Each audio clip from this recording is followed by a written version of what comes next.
Vamos então iniciar aqui o nosso estudo do livro Devassando o Invisível. Ivone do Amaral Pereira é a nossa autora.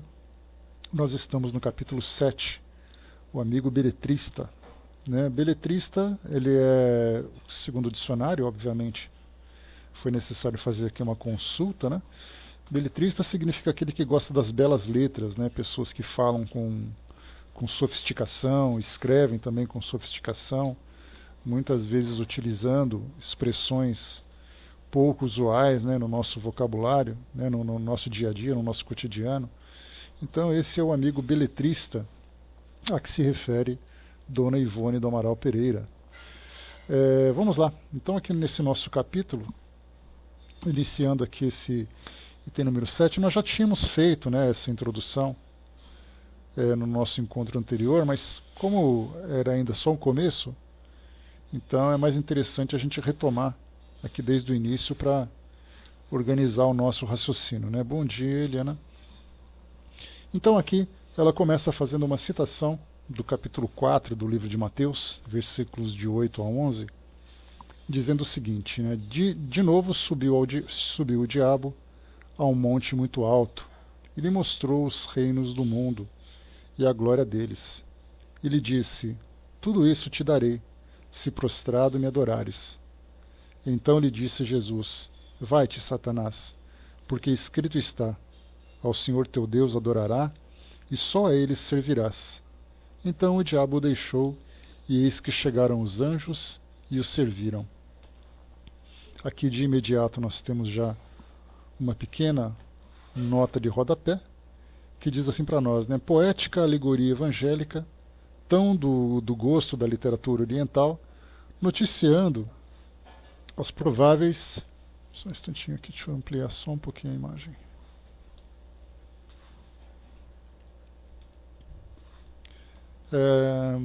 Noticiando as prováveis insistências dos admiradores do Nazareno para que aceitasse o trono de Israel e se tornasse rei.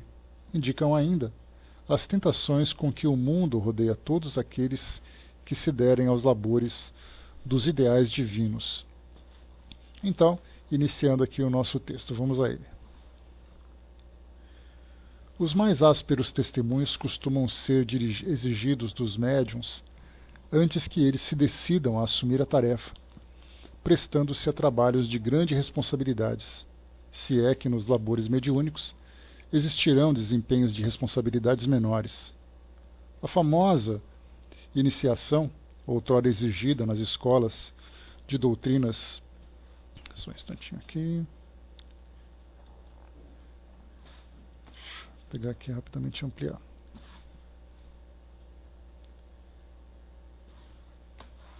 Tinha preparado tudo aqui, o negócio desconfigurou. De doutrinas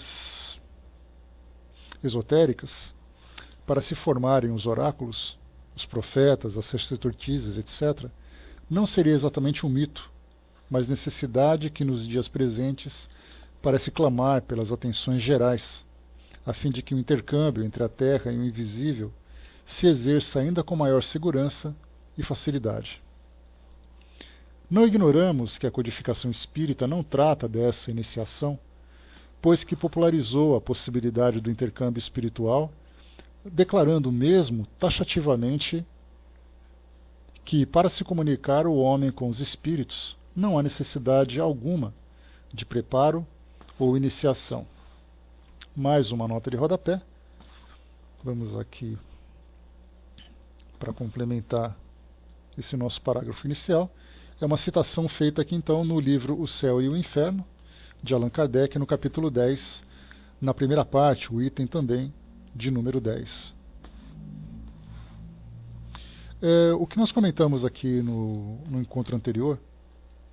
nosso encontro anterior, a respeito desse trecho inicial que foi lido, já naquela ocasião, é que a Dona Ivone comenta exatamente, ela traz para nós um tema de discussão sobre a formação dos médiuns, um tema de extrema relevância para a doutrina espírita.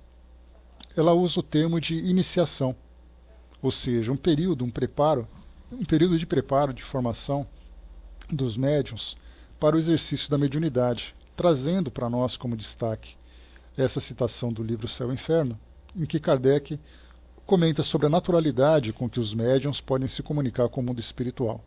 E ela faz então uma comparação, que no passado, para que houvesse a formação, né, dos oráculos, dos profetas, das sacerdotisas, havia dentro daquele ambiente religioso onde eles viviam, aquele período de iniciação, né, com rituais, com instruções, principalmente marcado pelos rituais de passagem, né, para poder adentrar ao exercício dessas funções. E aqui então ela faz uma comparação para nós também sobre a preparação dos médiuns, ela usa a expressão iniciação, naturalmente não com o mesmo significado da formação desses médiuns do passado, mas ela vê a importância, a necessidade dos cursos, dos preparatórios, para que inicialmente eles cheguem ao trabalho com essa base já previamente elaborada, porque do contrário vai acontecer como aquilo que Emmanuel traz para nós sobre a diferença entre mediunidade e mediunismo. Nós já chegamos a tratar desse assunto, porque mediunismo nada mais é do que o exercício intuitivo da mediunidade, e a mediunidade, ou do intercâmbio com os espíritos, e já a mediunidade ela é um exercício direcionado, com uma preparação teórica, com uma preparação até mesmo prática, antes de começar de fato o trabalho. Bom dia, pessoal. Então ela continua dizendo para nós aqui, a gente vai perceber que a forma como ela traz para nós essas orientações,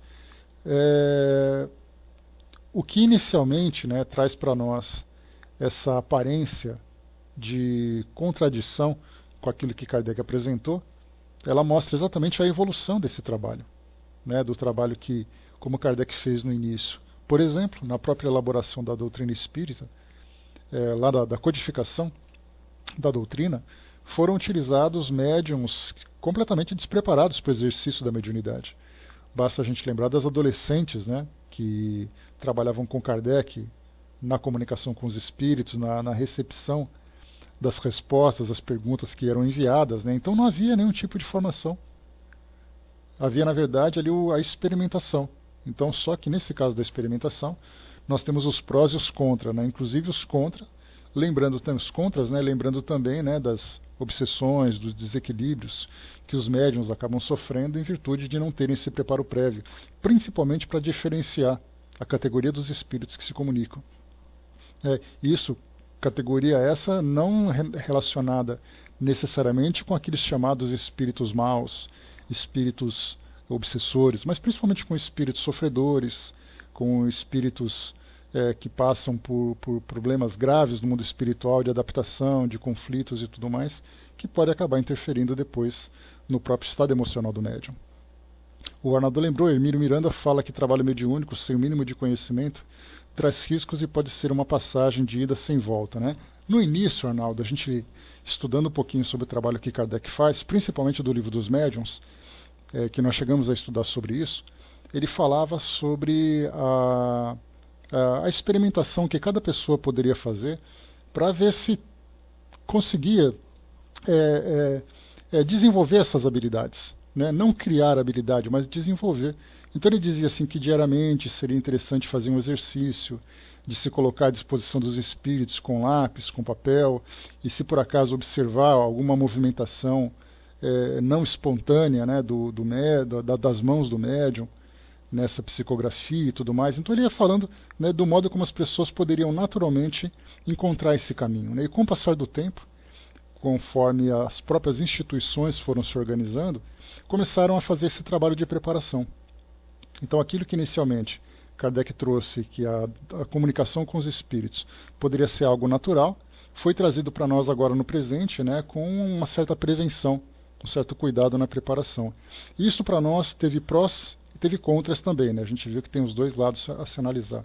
Porque a mediunidade ela acabou saindo daquilo que era natural, podendo inclusive, oferecendo as condições e possibilidades na atualidade do médium se preparar para essas comunicações, e contra foi que acabou quase que institucionalizando a mediunidade, fazendo com que ela se tornasse algo exclusivo das instituições, exclusivo dos grupos de alguns grupos de médiums, né? Então, quer dizer, fora desses grupos a mediunidade não poderia ser exercida.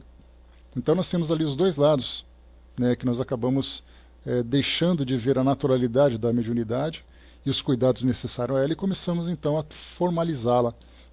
E isso acabou trazendo uma certa restrição com a comunicação dos espíritos. Tanto é assim que nós percebemos hoje que uma pessoa comum não tem contato com o mundo espiritual sem que ela vá a uma instituição espírita. Sendo que no passado Kardec ia até a casa das pessoas e fazia-se então comunicações domésticas. Lembrando que essas comunicações domésticas não significam que sejam comunicações de baixa qualidade. Então, quer dizer, o cuidado que se tinha de uma pessoa falar com um familiar dentro de casa, como Kardec mesmo fazia em algumas de suas visitas, hoje é completamente proibido dentro da visão das instituições espíritas hoje. Então, quer dizer, não há necessidade de restringir essas comunicações domésticas, mas há necessidade da preparação dos médiuns para evitar todos os entraves que isso pode provocar, né? O Chico até colocou, né, os espíritos costumam falar também sobre sintonia, casamento fluídico, né? Acerca entre dois planos, exatamente, né? Então, mas o detalhe, Chico Teco, é que todo esse conhecimento que nós temos hoje sobre sintonia, casamento fluídico, afinidade entre os espíritos, é algo que nós aprendemos hoje exatamente devido às experiências que foram feitas, às observações, às teorias, às instruções que foram recebidas. Mas naquela época lá era meio que seja o que Deus quiser, né? Não era algo tão natural como a gente imaginava, né? Não era algo tão cuidadoso como a gente vê na atualidade. Então, felizmente, essa prática acabou evoluindo e nós conseguimos entender todas essas questões técnicas da comunicação. O Arnaldo colocou, né, penso que isso seja um erro propagado por espíritas, né, onde tiver dois ou mais reunidos em meu nome, eu estarei, exato, né? Então, mas é aquela história que a gente vê, né? Eu já vi o Divaldo falando sobre isso também, Arnaldo, sobre o cuidado que se deve ter no exercício da mediunidade. Então, ele dizia assim que o centro espírita, sem dúvida nenhuma, está muito bem preparado, fluidicamente, e preparado também na própria estrutura espiritual, para as comunicações e tudo mais, né? Só que a gente lembra que no centro espírita são realizados trabalhos de extrema complexidade. Então você não vai atender na sua casa, por exemplo, um espírito obsessor, um espírito suicida, um espírito sofredor. O que Kardec dizia na época dele eram comunicações domésticas entre familiares, entre espíritos amigos, né? Então a gente vê assim, o que Divaldo colocou para nós foi assim, ele acabou generalizando, no meu entendimento, generalizando essa orientação para os cuidados do exercício mediúnico serem restritos, né, dentro das casas espíritas, para evitar exatamente essas aventuras que são feitas por médiuns despreparados em ambientes despreparados. Mas nada impede que ele faça ali o seu trabalho com todo o cuidado. Basta a gente lembrar que Chico Xavier, o próprio Divaldo, outros autores espíritas psicografavam em casa, né? Psicografavam e psicografam em casa. Isso porque estão preparados, tem ali um trabalho espiritual já organizado para isso tudo, né? Então, é nesse ponto que Dona Ivone fala para nós sobre essa iniciação. Continuando aqui, vamos lá. Rapidamente aqui. Tá. Realmente, para nos comunicarmos com os espíritos, não será necessário senão possuir dons mediúnicos. Todavia, os fatos e as experiências testemunham que para a mediunidade apresentar bons frutos, será preciso algo que poderemos classificar de iniciação. Os instrutores espirituais, por sua vez, assim como os demais ensinamentos firmados pelos colaboradores de Allan Kardec, são incansáveis em advertir os médiuns quanto a uma elevação de vistas no exercício da faculdade, uma renovação cuidadosa do próprio caráter, um critério e uma reeducação à base do Evangelho, que outra coisa não seriam, senão uma iniciação, conquanto efetivada a revelia de imposições acadêmicas e inteiramente subordinada à boa vontade, ao esforço e ao discernimento do próprio médium, sem sequer o afastar da sua vida comum de relação, o que parece mais meritório e honroso do que as antigas iniciações realizadas sob o jugo férreo das academias de doutrinas secretas. Então, esse trabalho de iniciação que Dona Ivone comenta aqui agora, trata exatamente daquilo que Kardec orientava com relação à moralização do médium. Já que o primeiro ponto fundamental nas relações entre encarnados e desencarnados se dá por essa sintonia moral. Então o médium moralizado, evangelizado, sem dúvida nenhuma, consegue estabelecer uma relação muito mais saudável com o mundo espiritual, ainda que não haja um preparo técnico, um conhecimento técnico sobre isso. Agora, se houver então os dois elementos, o médium teoricamente bem preparado, como também moralmente bem fortalecido, o trabalho vai sair, sem dúvida nenhuma, com muito mais proveito. Deixa eu ver o que vocês colocaram aqui. O Chico Teco lembrou que há sessões específicas para esse desenvolvimento, sessões específicas, médiums com preparação apropriada para esse tipo de trabalho, o horário certo, organização do mundo espiritual, dos espíritos que também ajudam nesse trabalho, nos bastidores das comunicações, organizando, protegendo.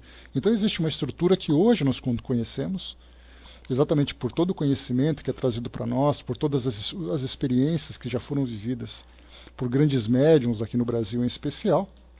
E aqui então, hoje nós temos livros e tudo mais tratando desses pontos. Mas no passado a gente lembra que era uma coisa meio instintiva, e trazia ali todos os tantos e tantos riscos. O Braz lembrou, a maior proteção de um médium está na qualidade moral ilibada, sem dúvida nenhuma. É essa evangelização de que nós tratamos. Desconhecemos se com os demais médiuns se passarão os fatos que conosco se passaram, marcando o estabelecimento definitivo de nossas tarefas mediúnicas.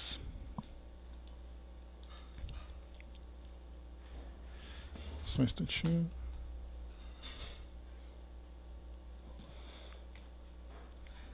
Só pegando aqui a página certa.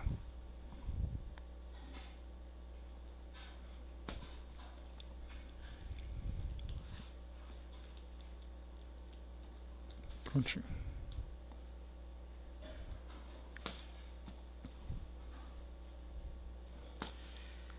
É possível, porém, que percebendo como espírito...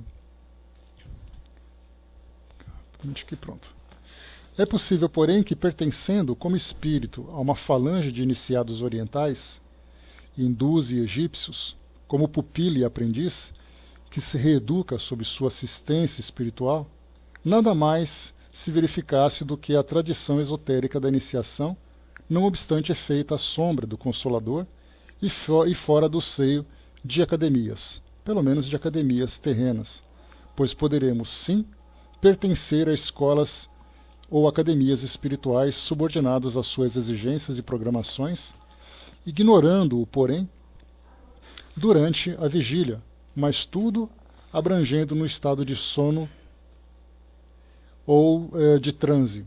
Aqui nós comentamos no encontro anterior sobre a formação mediúnica de Dona Ivone, porque a gente lembra sempre, como falamos anteriormente, a formação do médium, ela não é uma formação exclusivamente da casa espírita. Ela também tem uma relação com o mundo espiritual, onde o médium é preparado de uma forma que nós muitas vezes ignoramos, mas durante a emancipação nós temos o contato do médium com o mundo espiritual, onde é apresentado os seus orientadores, são apresentados os seus orientadores, o trabalho que vai ser realizado, o ambiente onde vai ser realizado. Então nós acreditamos que para ser médium basta simplesmente que ele faça um curso no centro espírita. Faça ali o curso de 1 ano, de 2 anos e tudo mais, que está tudo resolvido. E na verdade, como Dona Ivone revela para nós aqui da sua própria formação mediúnica, muito mais do que essas habilidades instintivas que ela começou a desenvolver, para depois começar a se formar de fato nas bases da doutrina espírita, né, quando ela teve contato e tudo mais, ela também teve contato com o mundo espiritual, principalmente, né, dessa linha hinduísta ou egípcia. Isso lembrando sempre que certamente são espíritos muito antigos, né, que viviam dentro dessas escolas quando estavam encarnados e continuaram também no mundo espiritual. Então, a gente lembra mais uma vez, né, que Chico Xavier, quando iniciou o seu trabalho mediúnico, a história que nós conhecemos, né, através da sua biografia, veio através então das primeiras experiências que ele viveu quando criança, experiências bastante traumáticas, né, diga-se de passagem, com conflitos dentro da sua família, conflitos dentro da religião que ele vivia, sendo católico naquela época, e aí então depois tendo contato com Emmanuel e tudo mais. Então a gente imagina que ele começou a ter contato com a doutrina espírita, né, com amigos que começaram a ajudá-lo no entendimento dessas experiências. Então a gente pensa assim, ele teve as experiências mediúnicas, teve aí algumas orientações, teve contato com a literatura espírita, e aí então ele começou a trabalhar. Ou seja, a gente acredita a formação mediúnica dele exclusivamente ao mundo físico. E nós não imaginamos que durante os momentos de emancipação, quantos e quantos espíritos e quantas vezes ele teve contato com o mundo espiritual para poder entender exatamente o trabalho que deveria desenvolver. Não que ele não tivesse já uma missão pré-estabelecida, mas sem dúvida nenhuma há necessidade do médium rever e se adaptar à realidade que ele vive. Porque certamente no mundo espiritual, o próprio Kardec, por exemplo, quando veio com a missão de elaborar a doutrina espírita e apresentar essa nova doutrina aqui ao mundo, no plano espiritual tudo foi feito, né, aí num organograma, quem seriam os colaboradores, quem seriam os espíritos encarnados que participariam com ele, qual era o trabalho que ele deveria apresentar e tudo mais, mas levando em consideração também os imprevisíveis, né, os elementos imprevisíveis do mundo físico. De chegar aqui, por exemplo, quais seriam as dificuldades, que ele teria que se virar na hora. Os espíritos então fariam ali adaptações nesse projeto para poder superar essas dificuldades. A mesma coisa aqui na doutrina espírita, quando Chico veio para cá na sua encarnação, que foi em 1910, né, que a gente, se eu não me engano, ele veio para cá com toda a bagagem que ele trouxe do plano espiritual, e dentro dessa bagagem ele começou então a fazer as suas adaptações. Quem seriam os colaboradores que surgiriam, quem foram aqueles que estavam planejados, quem seriam aqueles que desistiriam, quais seriam os entraves que ele encontraria. Então existe uma comunicação constante. Não é simplesmente um médium, como se fosse um paraquedista, né? Ganha um tapinha nas costas, salta do avião e deseja boa sorte. Na verdade, existe um acompanhamento contínuo do trabalho que ele desenvolve, trazendo novas possibilidades, apresentando novos desafios. Então a formação do médium ela não é apenas no mundo físico. Então, para quem é médium, fez o curso de médium, não esquece que no mundo espiritual também fez um outro tipo de curso. Ou seja, faz um curso físico teórico, faz um outro curso no mundo espiritual, e aí então ele começa a de fato elaborar o seu projeto, né, de trabalho mediúnico. No caso da Dona Ivone, então, ela comenta sobre essa iniciação e ela fala que as suas orientações vieram de espíritos que trabalhavam nessa linhagem, né, do hinduísmo e também da escola egípcia. De que forma que isso contribuiu para aquilo que ela vivenciou, nós não sabemos, né? Até porque o trabalho que ela fez com o mundo físico, aqui no mundo físico, foi o contato com a doutrina espírita. Então tudo que ela faz é baseado na codificação.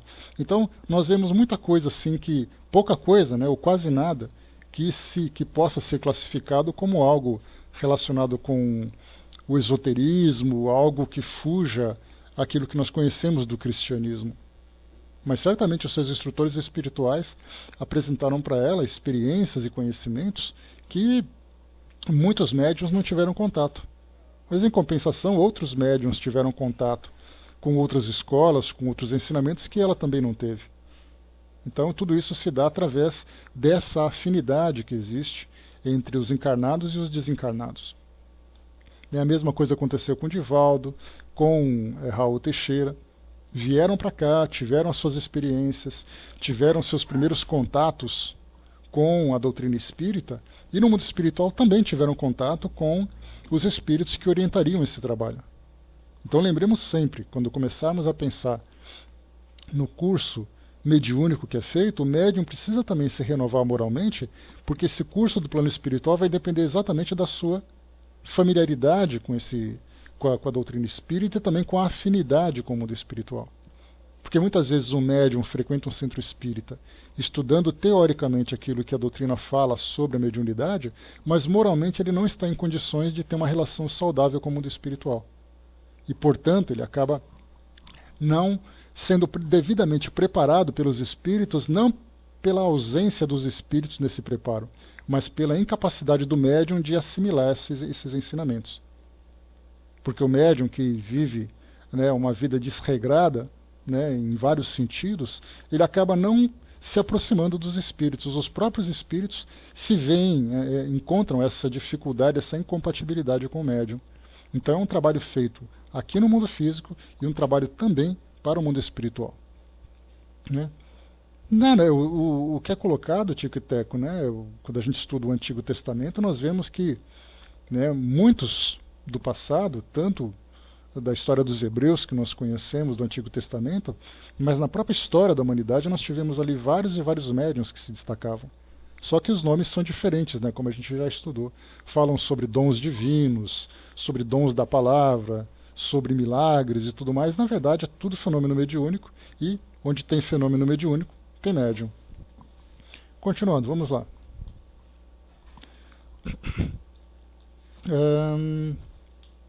Tá, então mais uma vez aqui, né, só para complementarmos, que ela diz assim para nós, né, poderemos sim pertencer a escolas ou academias espirituais, subordinadas às suas exigências e programações, ignorando-o, porém, olha só o médium, que muitas vezes nem percebe isso, ignorando-o, porém, durante a vigília, mas tudo abrangendo no seu estado de sono ou transe.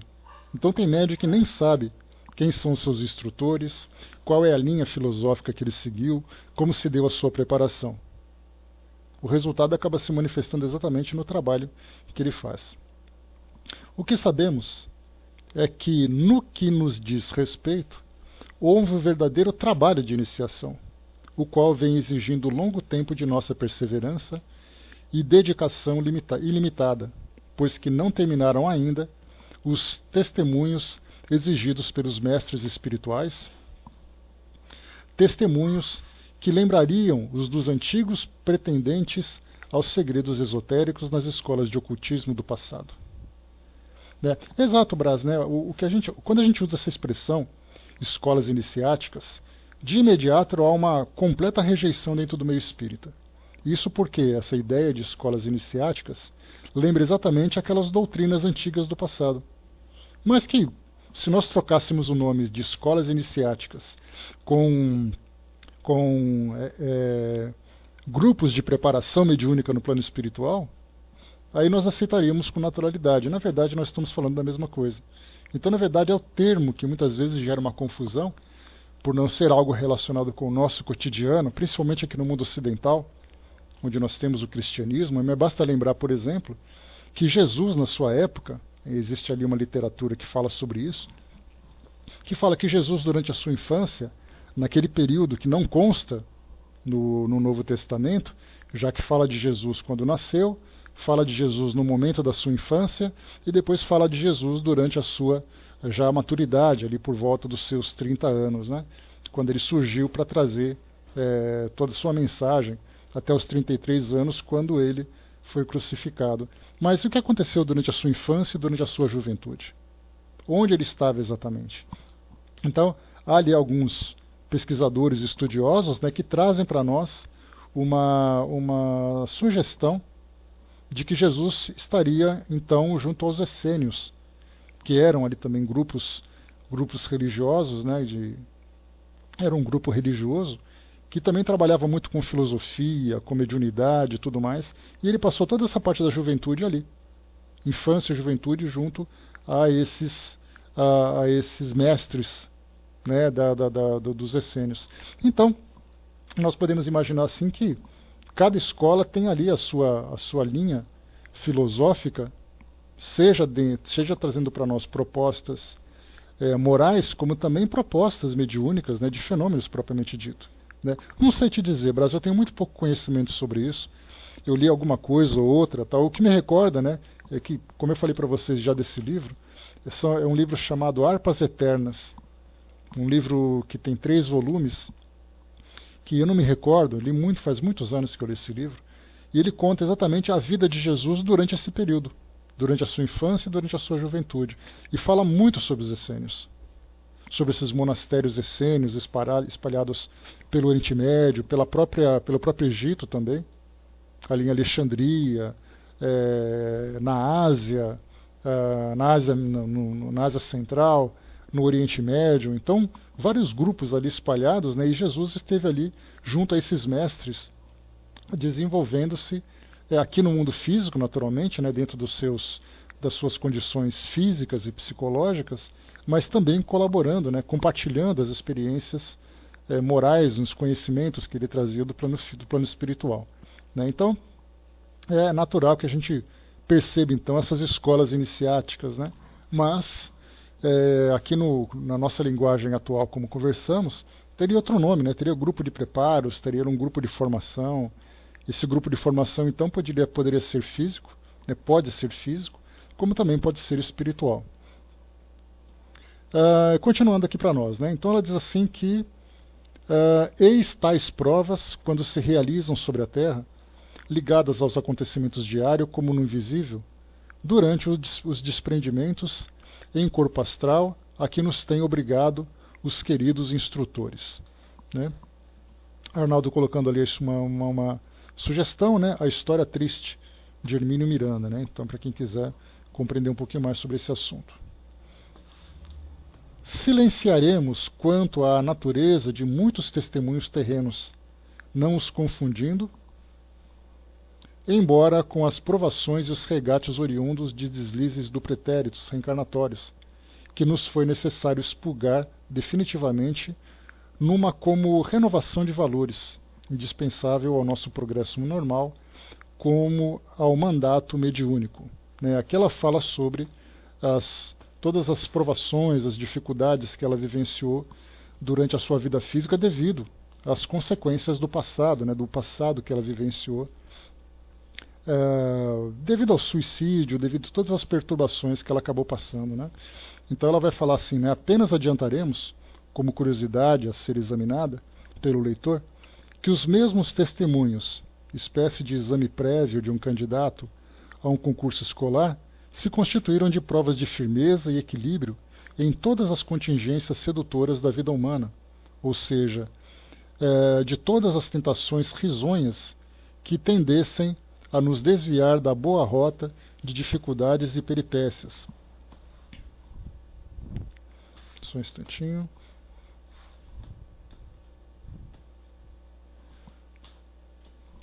Dificuldades e peripécias. Pegando aqui outra página.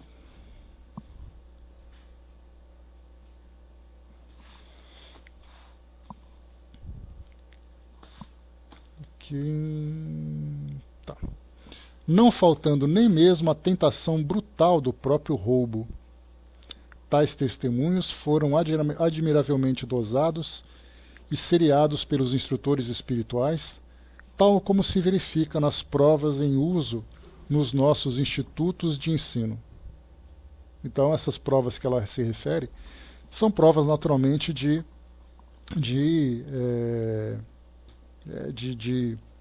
origem moral, né, de origem moral. Então, são provocações, né, do cotidiano, provocações no campo da matéria, provocações no campo dos relacionamentos, e isso tudo, né, claro, para fortalecer cada vez mais o médium, que se por acaso ele se desviasse desse caminho, ou ele deixaria de cumprir essa tarefa, optando por um caminho de prazeres e interesses materiais, ou se enredaria, né, entraria nesse caminho do trabalho mediúnico, mas de uma forma bastante perturbada. Então, no caso, assim, todas as experiências que ela vivenciou, e por isso ela disse que não traria detalhes sobre as experiências pessoais que ela viveu na sua vida cotidiana, mas ela disse exatamente que são provas morais que ela teve que vivenciar para se fortalecer cada vez mais. E certamente, pelo resultado do trabalho que ela apresentou, né, ela foi muito bem sucedida nessas provas. Então ela se assemelha exatamente isso, né, tal como se verifica nas provas em uso nos nossos institutos de ensino. Então, em vez de ser prova escolar, é uma prova moral que ela teve que vivenciar. Custaram-nos eles, os testemunhos, uma vida inteira de atribulações e lágrimas, de sacrifícios, de desilusões e renúncias, e devemos confessar aos que nos lerem que de todas as provas que tivemos de oferecer à doutrina do Mestre, para poder ser admitida como cooperadora do corpo de servidores investidos de tarefas também no invisível, a mais difícil, a mais penosa para o nosso caráter, ainda inferior, foi a do perdão. Então dá a impressão de que todas essas provas, né, morais que nós temos que vivenciar aqui no nosso mundo diz respeito a vícios, aos equívocos, aos erros que nós cometemos, né, e tudo mais. E na verdade a gente vê que um espírito como ela, envolta em todas essas experiências, né, que ela trouxe, né, uma vida inteira de atribulações e lágrimas, sacrifícios, desilusões e renúncias. Então tudo isso que ela vivenciou, né, a prova mais difícil foi exatamente a prova do perdão. Então, essa superação que ela teve que dar como testemunho, né? O testemunho é uma expressão que é muito utilizada no meio evangélico, principalmente, né? Mas não uma expressão de uso geral. O testemunho nada mais é do que você demonstrar, né? Do que você testemunhar a sua fé. Então, diante de uma dificuldade, o grande testemunho que nós vivemos, que nós temos que dar, é exatamente a superação, né, vista por todos aqueles, né, que convivem com a pessoa. Então ela deu um testemunho de humildade, um testemunho de caridade, um testemunho de coragem, exatamente pela atitude que ela teve diante de determinadas experiências. Então aqui foi exatamente o que ela apresentou para nós. Perdoar. Mas perdoar ofensas graves, conforme recomendam os ensinamentos do Senhor, como é difícil. Cremos mesmo que, num sentido geral, é o que nós, criaturas humanas, aprendemos a exercer em derradeiro lugar, pois o perdão, sendo modalidade do amor ao próximo, é tão elástico e profundo como o próprio amor. Somente Deus saberá qual o grau por nosso espírito conquistado ao sair desse pesado acervo de testemunhos. Então, o que ela coloca para nós, né, a necessidade que nós temos de exercer esse testemunho, né? O que ela coloca para nós é que muitas vezes são experiências contínuas. Pessoas que passam por ofensas todos os dias, com relações problemáticas, relações dramáticas, que muitas vezes nós, no nosso cotidiano, a gente pensa assim, né? Qual foi a última vez que nós tivemos uma ofensa considerada grave, que nós tivemos que dar o testemunho do perdão? Aí a gente faz aquele exame de memória, foi quando eu tinha tantos anos, quando eu conheci uma pessoa da família, uma pessoa amiga, uma pessoa do trabalho, de qualquer ambiente, e aí então a gente fala, aquele dia foi difícil. Mas para muitas pessoas ela lembra de uma situação que aconteceu ontem, uma anterior que aconteceu na semana passada, outra numa semana anterior, todos os dias, é ali vivendo em relações dramáticas de ofensas, relações dramáticas de decepções, de frustrações, em que o perdão é algo que deve ser exercido continuamente. Nas relações cotidianas do dia a dia, relações problemáticas com maridos, com esposas, com filhos, com pais. Então, quando se fala em perdão, a gente sempre pensa no perdão como algo grandioso, em situações capitais da nossa vida, né, que aconteceu em 1900 e qualquer coisa, em 2000 e qualquer coisa, né, mas para muitos acontecem todos os dias. E esse testemunho, muitas vezes, acaba exigindo dela esforços que vão muito além do que ela acredita ser capaz de dar. E aí, nesse caso, o que acontece? Nós vemos relações sendo rompidas o tempo todo. Porque o rompimento, o afastamento entre pessoas é exatamente o resultado de um relacionamento que deveria ter como final o perdão e acabou tendo, na verdade, o alimento de um sentimento de rancor, de ódio, muitas vezes. Então, o exercício do perdão não é algo tão simples. O que nós preferimos fazer é virar a cara, cada um seguir seu caminho, sendo que, na verdade, os caminhos deveriam ser seguidos juntos. E o perdão seria exatamente o antídoto contra esse veneno, né, que é ainda produzido pelo nosso ego, pela nossa vaidade. Só que nesse caso, que ela demonstra para nós aqui, era exatamente ali uma das condições fundamentais para que ela pudesse desenvolver esse trabalho.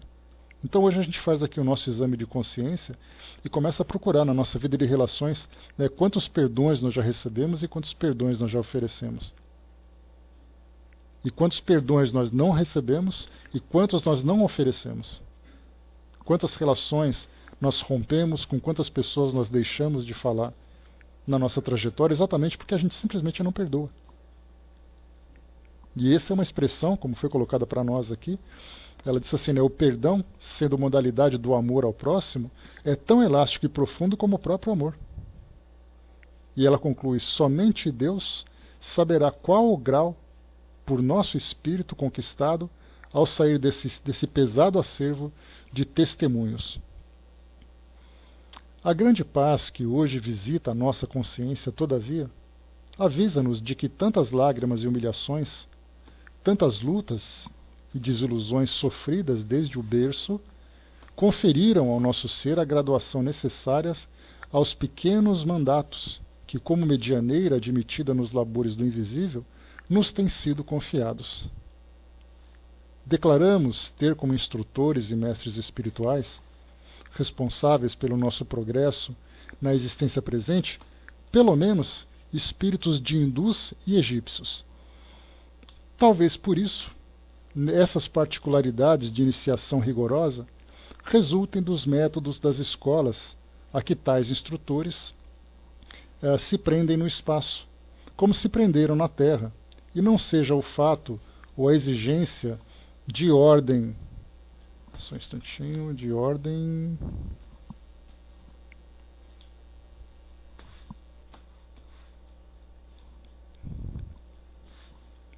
pera lá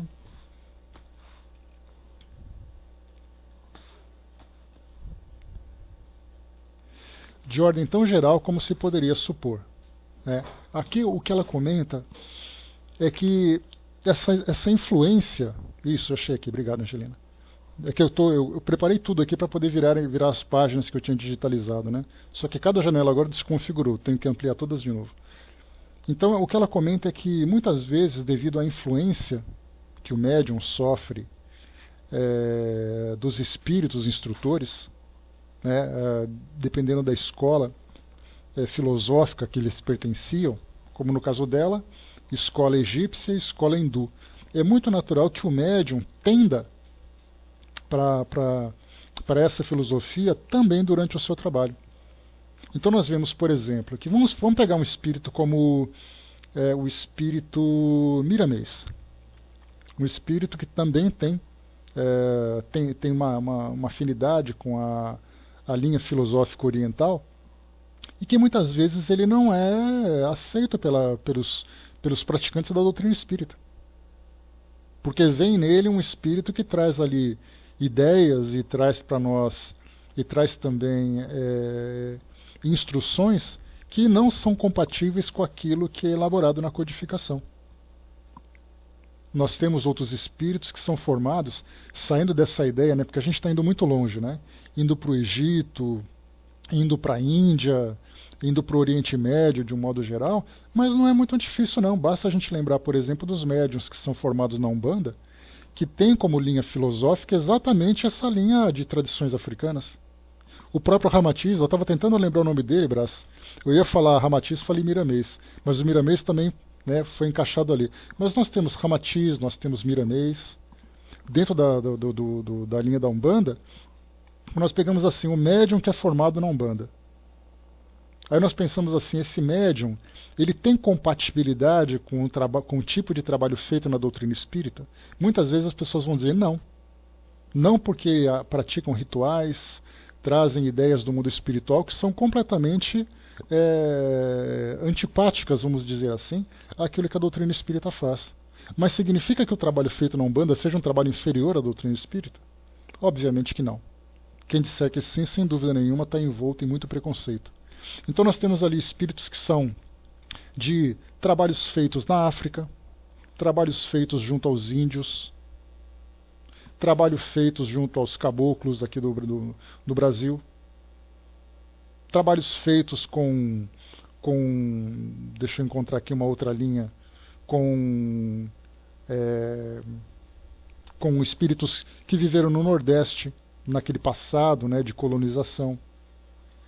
Então essas são várias outras linhas filosóficas também, que da mesma forma, ciganos, obrigado Angelina, ciganos, significa que esses espíritos trazem ideias do mundo espiritual inferiores? Na verdade, essas ideias inferiores são de espíritos inferiores que inclusive também frequentam centros espíritas. Mas quando nós falamos em mestres filosóficos, esses mestres se encontram espalhados em todos os cantos do mundo, em todas as culturas e em todas as tradições. Então, se nós temos um espírito que traz para nós, ali, por exemplo, um comportamento de uma escola filosófica, com informações equivocadas, informações com baixo conteúdo moral, nós vamos encontrar, inclusive, dentro dos centros espíritas, se os médiuns não estiverem preparados para filtrar esse tipo de relação. São pessoas comuns. Quando são pessoas que têm ali o seu ego, são pessoas que têm ali a sua vaidade, o seu orgulho, se apresentam como pseudo-sábios. Isso é da característica humana, não é da escola. Uma escola que não tem ali valores suficientes para se sustentar, ela por si só vai implodir. Nós temos espíritos, por exemplo, que trazem um trabalho de médiums dentro da linha católica. E eles preferem trabalhar com quem? Com médiuns dentro da Igreja Católica. Só que essa mediunidade se manifesta através de dons, segundo a visão que eles alimentam. Dentro do meio evangélico, dentro do meio budista, cada escola filosófica traz ali. E eles sabem exatamente com quem vão trabalhar e de que forma que isso vai se manifestar nos trabalhos. Não talvez de uma mediunidade ostensiva, como acontece dentro do Espiritismo e da Umbanda, que são duas escolas que utilizam a mediunidade de uma forma muito presente, mas ele pode trabalhar de uma forma muito discreta em outras escolas que não vêm dessa forma. E nem por isso os espíritos deixam de trabalhar. Então a gente percebe assim que a gente foi lá longe, no Oriente Médio, buscar ali essa linha, né, dos hindus, e ali na África, né, no norte da África, ali da parte dos egípcios, mas aqui no Brasil nós temos exatamente isso. De que modo que os espíritos dessas escolas, por exemplo, da Umbanda, trabalham? Eles trazem para nós ali uma cultura muito diferente, mas nem por isso deixam de ter qualidade. A Sois colocou, né, em nossa casa estudamos as obras espíritas e sabemos o quanto acrescenta na formação e equilíbrio dos médiuns. É uma tendência agora, né, Sois, em várias casas espíritas estudarem o Evangelho segundo o Espiritismo, que é um conteúdo moral significativo para a evangelização, e o livro dos médiuns, que nada mais é do que um livro técnico da comunicação com o mundo espiritual. Médiuns bem preparados fazem trabalhos de melhor qualidade, independente da escola filosófica. Porque a forma como se dá uma comunicação dos espíritos com o mundo físico é o mesmo em qualquer lugar.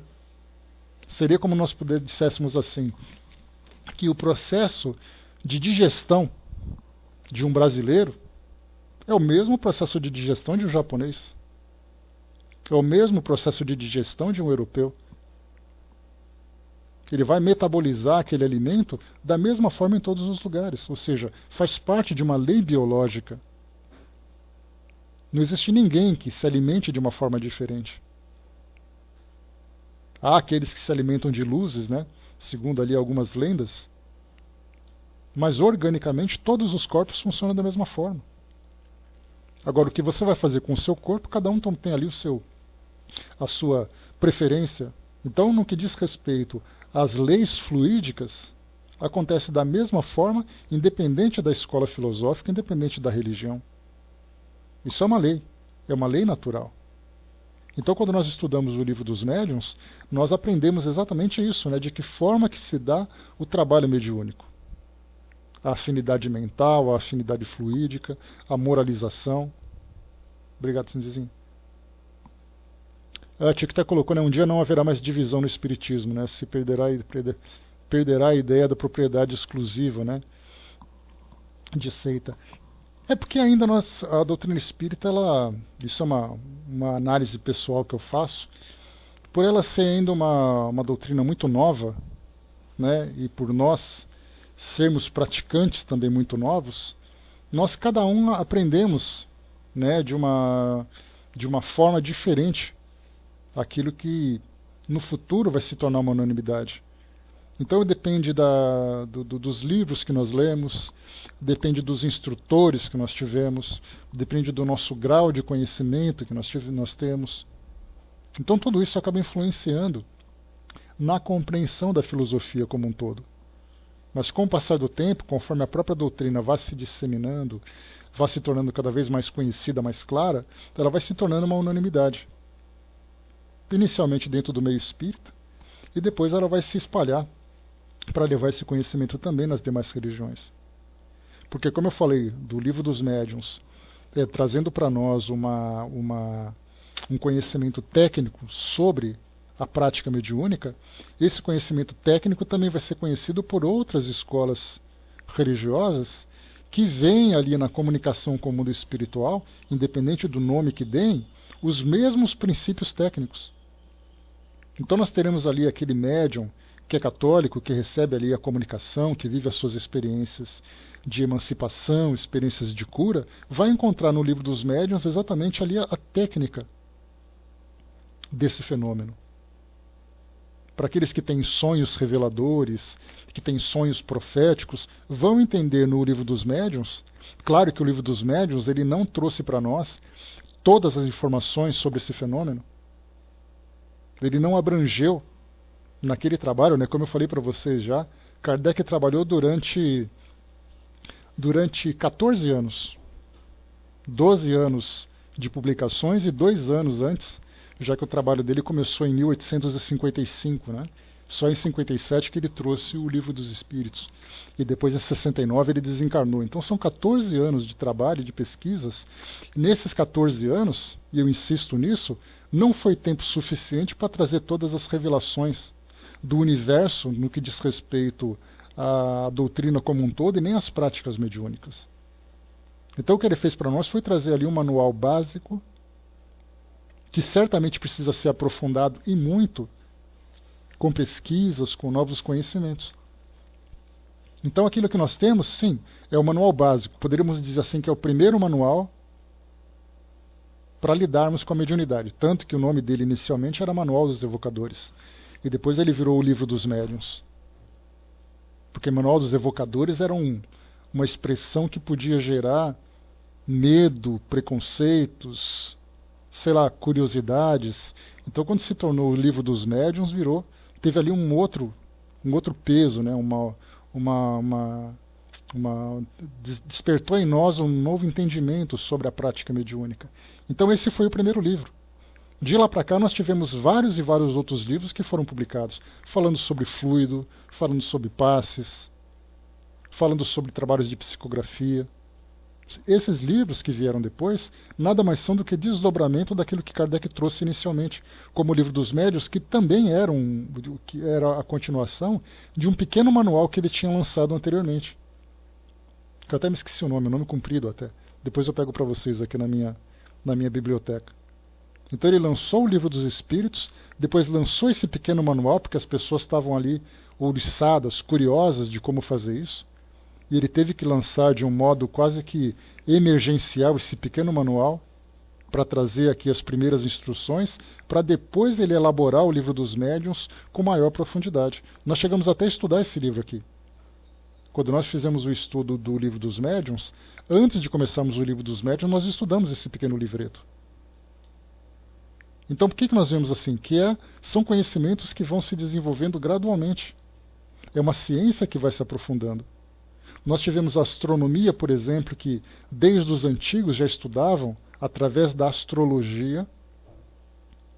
Depois acabou tendo essa divisão do que era astrologia e do que era astronomia no Renascimento, quando nós tivemos ali Nicolau Copérnico, Galileu Galilei e tantos outros grandes nomes do passado. Aí nós tivemos uma separação definitiva daquilo que era místico para aquilo que era ciência. E aí começamos então a desenvolver. Hoje nós podemos dizer que a nossa astronomia conseguiu revelar todos os mistérios do universo? Obviamente que não. E o quanto ainda não, o que nós descobrimos na verdade foi o quão distantes estamos do conhecimento geral. Porque conforme nós vamos nos aprofundando nos confins do universo, muito mais mistérios e muito mais perguntas vão surgindo. A mediunidade não pode ser vista de uma forma diferente. Alguém levantar o livro dos médiuns e dizer assim em alto e bom som, aqui estão todos os segredos da mediunidade. Seria de uma tremenda ingenuidade. Porque aí não perceberia a complexidade que é. E só do fato da gente estar lendo, por exemplo, nesse livro do Devassando o Invisível, que como o próprio nome diz, está ali devassando o invisível, revelando o invisível, né? Ou pelo menos revelando as experiências vividas, ou parte das experiências vividas por Dona Ivone do Amaral Pereira, nós temos ali então ela trazendo para nós, por exemplo, a formação dos médiuns a partir do plano espiritual. Quem tinha essa ideia de que o médium passa por um curso de formação de médiums aqui e passa, vamos dizer, no mundo espiritual por um curso de médium, que vai inclusive depender da linha filosófica que ele está estudando. Então a gente vê assim, qual é a profundidade disso tudo. Se nós tivéssemos um livro, vamos colocar assim que Devassando o Invisível, vamos imaginar que esse não fosse o título de um livro, mas fosse um título de uma coleção. Então, Devassando o Invisível, parte 1, Ivone do Amaral Pereira, parte 2, Chico Xavier, parte 3, Divaldo Franco. Imaginemos cada um contando as suas próprias experiências mediúnicas, revelando ali o início, aquilo que percebeu, aquilo que conheceu. Imaginemos o tesouro que isso seria. Cada grande médium do Brasil trazendo para nós a sua própria experiência para devassar o invisível. O que nós aprenderíamos com cada médium? Porque esse livro que ela trouxe para nós não é um livro que generaliza tudo. É um livro que traz as experiências pessoais que ela teve. Continuando, abraço, Fletcher. Então, como ela disse para nós assim, né, só retomando aqui o raciocínio, o certo é que até mesmo nossos estudos doutrinários, nossos trabalhos espirituais, nossas leituras e até passeios e diversões são por eles dirigidos sob o máximo rigor e método invariável. Então até mesmo a gente viu aqui a rotina do médium, seja durante o trabalho, seja durante a sua vida pessoal, tem ali influência dos espíritos também. Isso porque a qualidade do trabalho vai depender exatamente daquilo que o médium faz. Se ele começa a se desvirtuar nas suas práticas, certamente os espíritos vão se distanciando cada vez mais. E aí nós já trouxemos, inclusive, né? Nós já vimos, inclusive, várias e várias passagens que mostram que os espíritos, percebendo que o médium não tem seriedade no comprometimento dele com o trabalho, os espíritos se afastam e deixam o médium seguir ali as suas escolhas. Continuando. E quanta renúncia tudo isso nos há causado. Escolhem os livros que devemos ler, suspendendo por vezes leituras doutrinárias, para que não sobrevenha ao fanatismo, e advertem-nos da inconveniência dos jornais. Apontam-nos as horas do trabalho, as companhias dos amigos, os centros espíritas a frequentar. Desviaram-nos o matrimônio das preocupações desde antes dos 20 anos de idade. E se amarguras colhemos, insistindo em ilusões do gênero, reconhecemos que provieram da desobediência aos seus conselhos. Aqui ela já começa a atribuir a ela própria as causas, né, de todos os dramas que ela vivenciou. Então a gente teve, por exemplo, ela não se casou, Chico Xavier não se casou, Divaldo não se casou. Segundo o que eles falam, e agora a gente viu aqui o que ela falou também, que no caso de uma relação matrimonial, interferia diretamente no trabalho mediúnico que eles poderiam fazer. Que já que eles teriam que se dedicar exclusivamente ao desenvolvimento da filosofia espírita através, né, da atuação no campo da mediunidade. Nós tivemos também outras pessoas de outras áreas, de outras escolas, né, que optaram em não ter o casamento, constituir uma família, exatamente para que pudessem viver exclusivamente dessa missão. E a gente pensa assim, mas ele poderia ter se casado? Poderia, mas quando isso foi estabelecido? Foi uma escolha que fizeram de um momento, eu acho que eu não vou me casar mais. Ou já veio com esse compromisso de dizer, olha, não se envolva dentro desse campo afetivo para não interferir no seu trabalho. Né? Provavelmente também, né, Flet, é a mesma coisa. Jesus também não se envolveu nisso por quê? Qual era o seu compromisso exatamente? E continua. Pertencendo a uma família onde havia bons intérpretes da música, fomos impossibilitados igualmente de estudá-la. Não obstante, a grande vocação, pois nos diziam os instrutores hindus, vendo-nos insistir nas tentativas de um curso de piano. Então, olha só, até mesmo, né, fazer estudos de música, ela foi impedida porque isso seria uma distração, pelo que nós podemos entender aqui, né? Então, olha só o que é dito aqui por seu instrutor hindu. Somente um caminho deverá existir à tua frente, a doutrina do Cristo, o Consolador.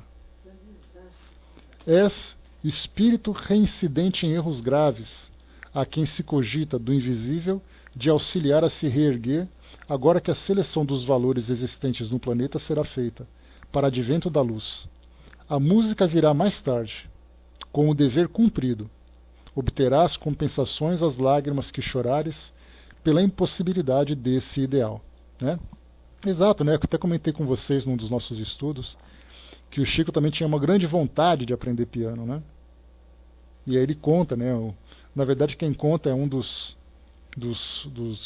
amigos que conviviam na sua intimidade, que ele, então, num certo dia, contratou uma professora de piano para que ele pudesse estudar música, que ele gostava muito. E aí, então, né, ele aguardava ansiosamente, se eu não me engano, era numa quarta-feira à tarde, por volta das 5 horas, e ali, então, ele chegou ansioso, né? Olha, eu vou ter aula de piano, né? Aí um dia Emmanuel apareceu e falou, o que você está fazendo? Não, é porque eu marquei aula de piano, eu vou começar a estudar. Ele falou, não vai não, você vai lá para o centro espírita que tem coisa para você fazer. E aí ele saiu com aquele emburrado, né, frustrado, como acontecia, né? De vez em quando ele e Emmanuel tinha ali uns pegas, né? A gente lembra, né, nesse caso da música, no caso da peruca que ele usava também. Então era o tipo de prazer que determinados médiuns gostariam de viver, mas que seriam, na verdade, distrações graves, distrações sérias, por compromisso que eles tiveram, principalmente no caso dela, Dona Ivone, já que a mediunidade seria para ela a redenção dos erros graves que ela teve no passado. Então ela não tinha que ter distração, tinha que viver exclusivamente desse trabalho, porque a reconstrução moral dela dependia disso. Então, assim, sem menosprezar a música, essa história de ficar tocando música, de ficar brincando com música, brincando entre aspas, seria para ela algo completamente improdutivo nesse momento da sua existência. Então a gente vê que não é tão simples assim. Continuando aqui para a gente poder concluir.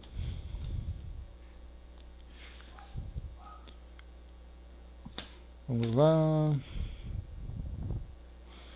E com efeito, temos tido essas compensações, quando nos dias atuais vemos diante de nós, caridosamente materializados, para que nos seja possível enxergá-los detalhadamente, esses abnegados mestres de iniciação, belos e sábios, a quem veneramos com todas as forças da alma, os ternos amigos Bezerra de Menezes, Charles, Frédéric Chopin, Leon Denis, Leon Tolstói e muitos outros. Só um instantinho aqui.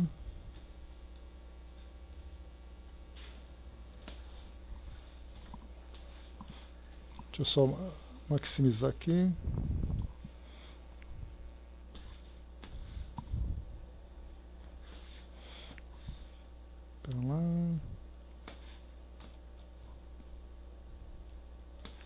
e muitos outros cujos nomes jamais foram revelados. O carinho que nos dispensam, a dedicação e bondade de que cercam o nosso espírito todos os amigos do plano invisível, desde esses mestres até pobres sofredores e criminosos recém-convertidos, os quais temos podido socorrer sob a direção dos nossos guardiães, são hoje a melhor recompensa às provações e aos desgostos que acompanharam nossa vida desde o berço. Aqui a gente para, né, nessa página 156, e nós começamos ali depois, né, de muito jovem ainda e tudo mais. Então a gente faz uma pausa aqui nessa nossa leitura. Mas o que vimos aqui então? Exatamente toda a preparação do médium, né, desde a sua formação moral, desde a sua formação intelectual para o exercício desse trabalho. Vemos ali também todas as orientações que são necessárias para o bom cumprimento dessa tarefa, como no caso dela, por exemplo, vimos aqui, não estava previsto na sua jornada aqui no mundo físico, né? Não teria casamento, não poderia estudar nada além daquilo que fosse relacionado com o trabalho mediúnico, estudar, por exemplo, a filosofia, estudar o Evangelho, se envolver com instituições, com determinadas instituições, com determinados tipos de tarefas, com determinadas pessoas. Então a gente vê que a programação de um médium, com esse compromisso, com esse grau de comprometimento com o plano espiritual, tem ali tudo detalhadamente programado. Não é o caso, por exemplo, né, em que a maioria de nós não tem ali nada previsto de tão severo, né, mas nós fazemos ali as nossas escolhas, temos essa liberdade. Só que também tem consequências. No caso dela, ela mostrou claramente, né, que cada vez que ela se desviava desse trabalho, viria ali também todas as dificuldades, mas isso por escolha própria que ela teve. Então, estamos vendo aqui, através do exemplo dessa médium, como foi a sua formação, como foi ali a base do trabalho que ela teve que desenvolver. E é claro, nós podemos fazer então ali uma comparação com a vida de outros grandes médiums, de outros grandes trabalhadores, só que naturalmente trazendo ali todas as suas particularidades, as suas peculiaridades.